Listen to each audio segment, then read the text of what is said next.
Hello guys, இன்றைக்கி நாம் chicken momos செய்ய போகிறோம். அதுக்கு வந்து 1 கப் மைதாவில் உப்பு, எண்ணெய், தண்ணி வந்து ஆட் பண்ணி நல்லா பிசைஞ்சு எடுத்துக்கோங்க. சப்பாத்தி மாவு கன்சிஸ்டன்சிக்கு பிசைஞ்சுக்கோங்க.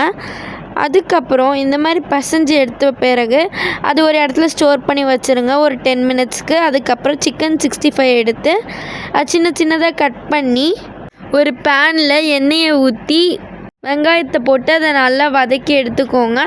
அது நல்லா ப்ரௌன் கலரில் சேஞ்ச் ஆகிற வரைக்கும் நீங்கள் வதக்கிக்கோங்க.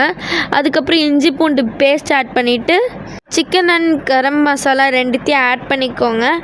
அதை ஆட் பண்ணி முடித்தோன்னே கொத்தமல்லி ஆட் பண்ணிவிட்டு நல்லா கலந்து விட்டுக்கோங்க. அது நல்லா வெந்தோடனே சிக்கன் 65 நம்ம சின்ன சின்னதாக கட் பண்ணி வச்சுருந்தோம்ல, அதை அதோடு மிக்ஸ் பண்ணி வச்சுக்கோங்க. அதுக்கப்புறம் மாவு வந்து 10 மினிட்ஸ் கழிச்சு நல்லா ஃப்ளஃபி ஆகிடும். அதை ரவுண்டாக பிடிச்சி எடுத்துக்கோங்க. ரவுண்ட் ஷேப்பில் வந்து தேய்ச்சி எடுத்துக்கோங்க.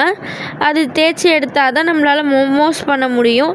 இல்லைன்னா நீங்கள் பெருசாக பண்ணிவிட்டு அதில் வந்து ஒரு சின்ன தட்டு வச்சு அச்சு வச்சுக்கோங்க. இந்த ஷேப்பில் வரணும். அதுக்கப்புறம் உள்ளே அந்த ஸ்டஃபிங்ஸை போட்டு அதை நீங்கள் வந்து கரெக்டாக மோமோஸ் எப்படி மடிப்பாங்களோ அதே மாதிரி நீங்கள் மடித்து எடுத்துக்கோங்க.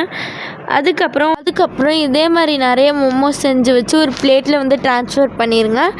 அதுக்கப்புறம் இட்லி பானையில் 20 மினிட்ஸ்க்கு வேக வச்சு வெளில எடுத்து பார்த்திங்கன்னா அவ்வளோ டெம்ப்டிங்காக இருக்கும். லைக் பண்ணுங்கள், ஷேர் பண்ணுங்கள், சப்ஸ்கிரைப் பண்ணுங்கள், சப்போர்ட் பண்ணுங்கள்.